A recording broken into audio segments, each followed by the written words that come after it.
इस क्वेश्चन में हम लोगों को इंटीग्रेट करना है 2x minus 3 divided by x square minus 1 into 2x plus 3 को। ठीक है, यहाँ भी हम लोग देख सकते हैं कि न्यूमरेटर का डिग्री है 1 है और डिनोमिनेटर का डिग्री जो है वो 3 है, यानी कि यह भी एक प्रॉपर पॉलिनोमियल फंक्शन के रूप फॉर्म में है। तो इसको हम लोग पार्शियल फ्रैक्शन से सॉल्व करेंगे और इसको सबसे पहले सूटेबल फॉर्म में डिकम्पोज कर देंगे। हम लोग लिख सकते हैं यहाँ पर थोड़ा नीचे से शुरू करके इसमें लिखेंगे let 2x minus 3 upon x square minus 1 into 2x plus 3 equals, इसको हम लोग लिख सकते हैं 2x माइनस 3। यहाँ देखिए एक्स स्क्वायर माइनस 1 क्या है, x minus 1 into x plus 1, इसको लिख सकते हैं फैक्टराइज कर दिए, यानी कि और ये एज इट इज रह जाएगा। ठीक है, यहाँ अब डिनोमिनेटर कम्प्लीटली फैक्टराइज्ड है। तो इस तरह के फॉर्म में अगर कोई पॉलिनोमियल फंक्शन रहे तो उसे हमें पता है कि किस तरह से पार्शियल फ्रैक्शन करना है। इसको हम लोग लिखेंगे equals to a upon x minus 1 plus b upon x plus 1 plus c upon 2x plus 3। ठीक है, इसको हम लोग मान लेते हैं इक्वेशन 1, क्योंकि हमें इसे बाद में यूज करना है। ठीक है, इसको अगर हम लोग सॉल्व करेंगे तो इधर इसका एलसीएम जो है डिनोमिनेटर में वो आ जाएगा x square minus 1 into 2x plus 3 ही आ जाएगा। ठीक है, और जिस तरह से हम लोग फ्रैक्शन के एडिशन में जो भी मेथड यूज करते हैं उसी का यूज करके हम लोग यहाँ लिख सकते हैं a इंटू, यहाँ हो जाएगा इसका डिनोमिनेटर का मल्टीप्लिकेशन, इस दोनों के डिनोमिनेटर का मल्टीप्लिकेशन हो जाएगा x plus 1 into 2x plus 3 plus b into इस दोनों के डिनोमिनेटर का मल्टीप्लिकेशन हो जाएगा x minus 1 into 2x plus 3, इसको थोड़ा सा एक्सटेंड कर देंगे, प्लस c इंटू इसमें इस दोनों के डिनोमिनेटर का मल्टीप्लिकेशन, तो उसको इतना लिख सकते हैं एक्स स्क्वायर माइनस 1। ठीक है, अब यहाँ पर LHS और RHS का जो है डिनोमिनेटर सेम है तो न्यूमरेटर भी सेम होना चाहिए। This implies that 2x minus 3 equals a into x plus 1 into 2x plus 3 plus b into x minus 1 into 2x plus 3 plus c into x square minus 1। इसको हम लोग equation यहाँ पर 2 मान लेंगे। ठीक है, अब यहाँ पर देखिए इसको हम लोग a, b और c का वैल्यू पहले यहाँ पर निकालना है, तो उसके लिए इसको हम लोग अच्छे से एक्सपेंड करके फिर x का जो भी पावर है उसको LHS और RHS में कंपेयर करके भी निकाल सकते हैं, लेकिन वो एक अल्टीमेट मेथड है, यानी कि थोड़ा लेंदी है और प्लस उसको बहुत ज़्यादा इक्वेशन सॉल्व करना पड़ता है। ठीक है, तो यहाँ पर हम लोग एक शॉर्टकट यूज करेंगे कि इसमें हम लोग कोशिश करेंगे कि मैक्सिमम टर्म्स को एलिमिनेट करने का, यानी कि जीरो करने का, एक्सेप्ट 1 टर्म। ठीक है, तो इसको हम लोग लिखेंगे पुटिंग। अभी यहाँ पर देखिए अगर x इक्वल्स टू 1 डाल देते हैं तो b ये दूसरा टर्म और तीसरा टर्म ये दोनों 0 हो जा रहा है, तो हम लोग लिखेंगे putting x equal to 1 in equation 2 we get, इसका सोल पर्पस a, b और c को का वैल्यू निकालना ही है, इसके अलावा यहाँ पर कोई यूज नहीं है।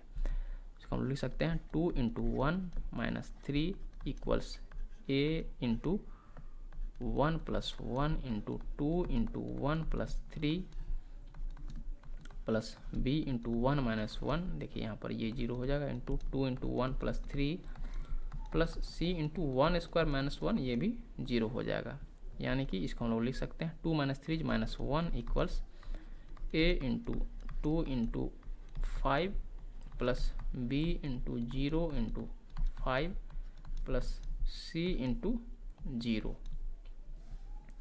या फिर इसको हम लोग लिख सकते हैं, ये दोनों टर्म 0 हो जाएगा, यानी कि 10 into a equals -1।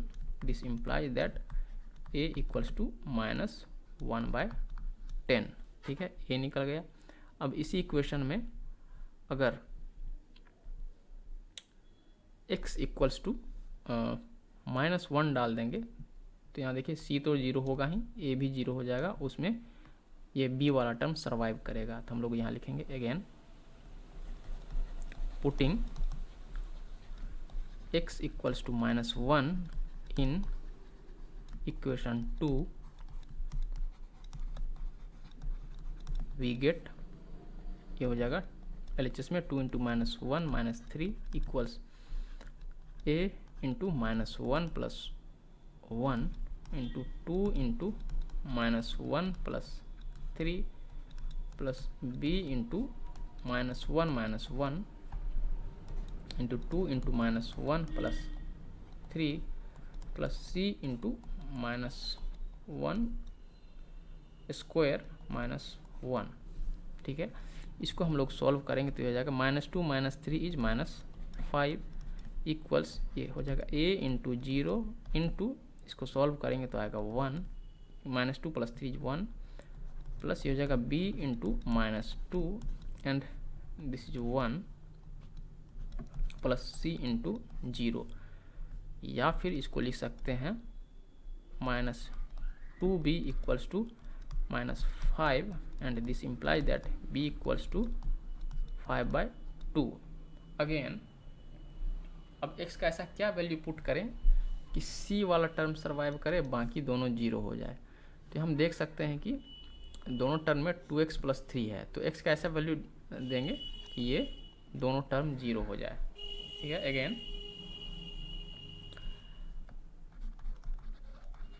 Again putting x equals to, यहाँ देखिए -3/2 अगर हम लोग डालेंगे in equation 2, we gate,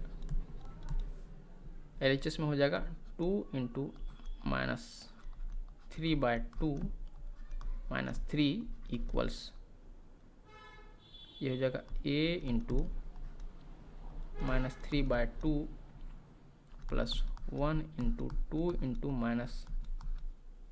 -3/2 plus 3 plus b into -3/2 -1 into 2 into -3/2 plus 3 plus c into -3/2 का whole square -1।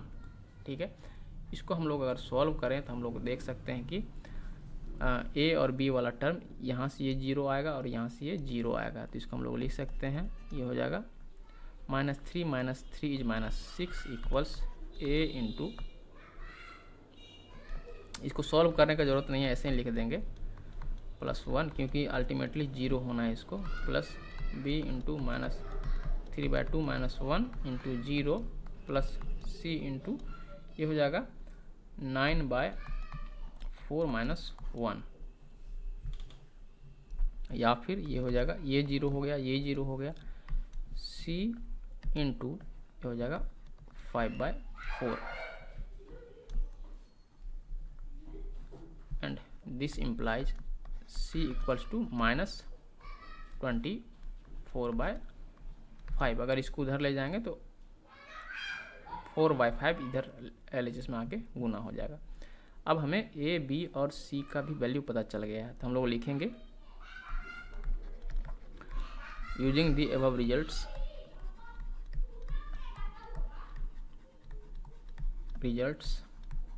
And equation 1 we can write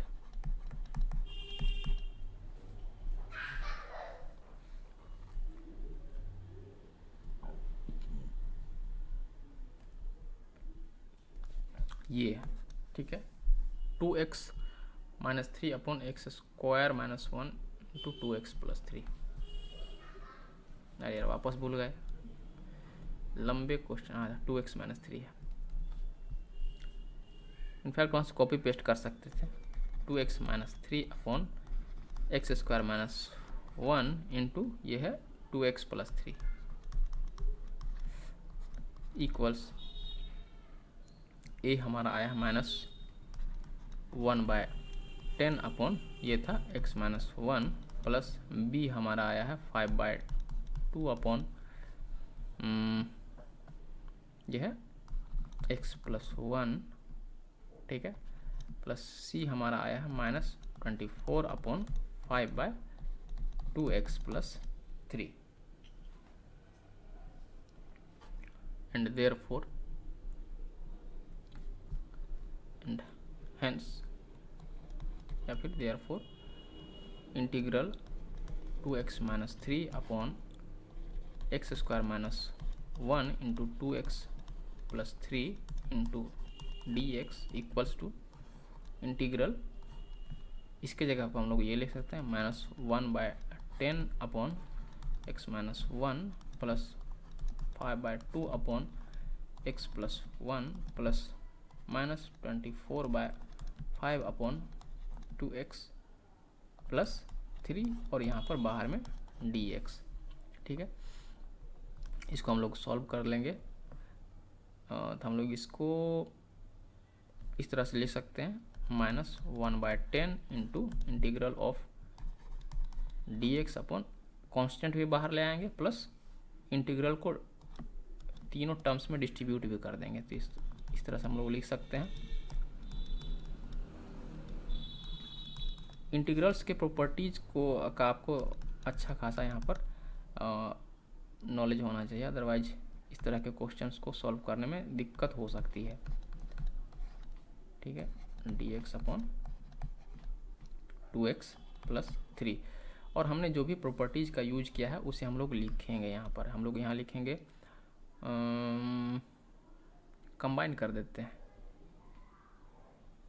या फिर अलग अलग से लिख सकते हैं। k इंटू एफ यू का इंटीग्रल इक्वल्स हो जाएगा k इंटू एफ यू का इंटीग्रल, ठीक है। एंड एक तो ये प्रॉपर्टी हो गया, दूसरा हो गया f1u plus f2u plus so on up to fnu का इंटीग्रल इक्वल्स टू f1u का इंटीग्रल प्लस f2u का integral and so on up to fnu का इंटीग्रल, ठीक है।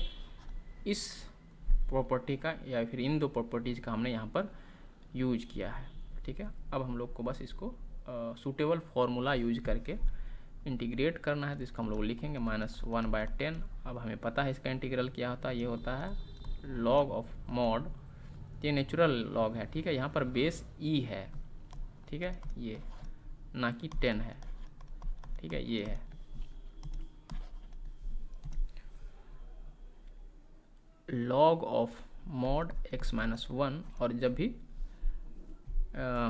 इंटीग्रल आएगा तो एक कांस्टेंट ऑफ इंटीग्रेशन आएगा plus 5/2 into log of mod x plus 1